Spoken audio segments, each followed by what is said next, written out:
এই যদি অবস্থা হয় তাদের নিজেদের ভিতরে, তাহলে আমরা আছি কোথায় বলুন? ভিডিওটা শেষ পর্যন্ত একটু দেখবেন, কেউ স্কিপ করবেন না, তারপর আপনাদের মতামত জানাবেন।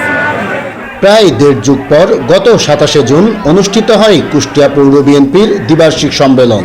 এতে ভোটের মাধ্যমে সভাপতি নির্বাচিত হন একে বিশ্বাস বাবু ও সাধারণ সম্পাদক নির্বাচিত হন কামাল উদ্দিন।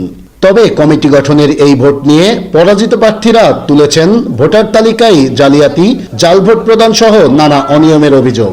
এতে বিএনপি নেতাকর্মীদের মধ্যে দেখা দিয়েছে প্রকাশ্য দ্বন্দ্ব। শহর জুড়ে বিরাজ করছে চরম উত্তেজনা। ভোট গণনা শুরু হওয়ার 2 ঘন্টা পরে আমার কাছে রেজাল্ট আসলো আমি 134 ভোটে জিতে আছি।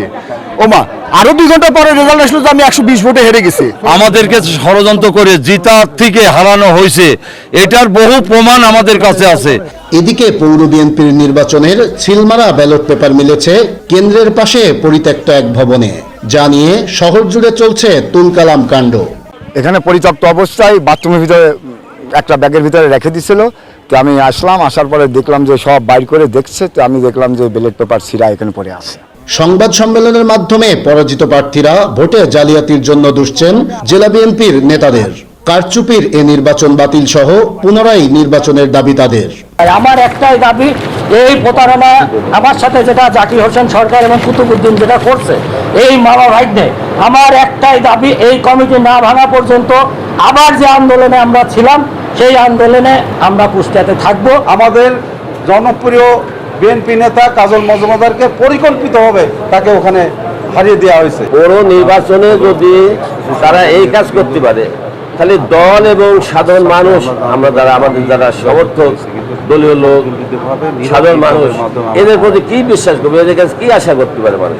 এ নিয়ে জেলা বিএনপির সদস্য সচিব প্রকৌশলী জাকির হোসেন সরকার বলছেন, সবার উপস্থিতিতেই সম্পূর্ণ হয়েছে নির্বাচন, এতে কোনো ধরনের কারচুপি হয়নি।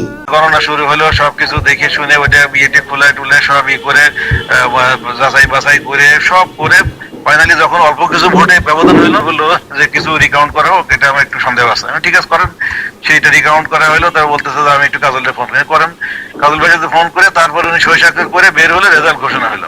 পৌর বিএনপির এ নির্বাচন বাতিল সহ পুনরায় নির্বাচনের দাবিতে জেলা বিএনপির কার্যালয় ঘেরাও সহ নানা কর্মসূচিতে উত্তপ্ত বিরাজ করছে শহর জুড়ে। নাহিদ হাসান তিতাস, দেশ টিভি, কুষ্টিয়া। এখন আপনাদের মতামত চাই।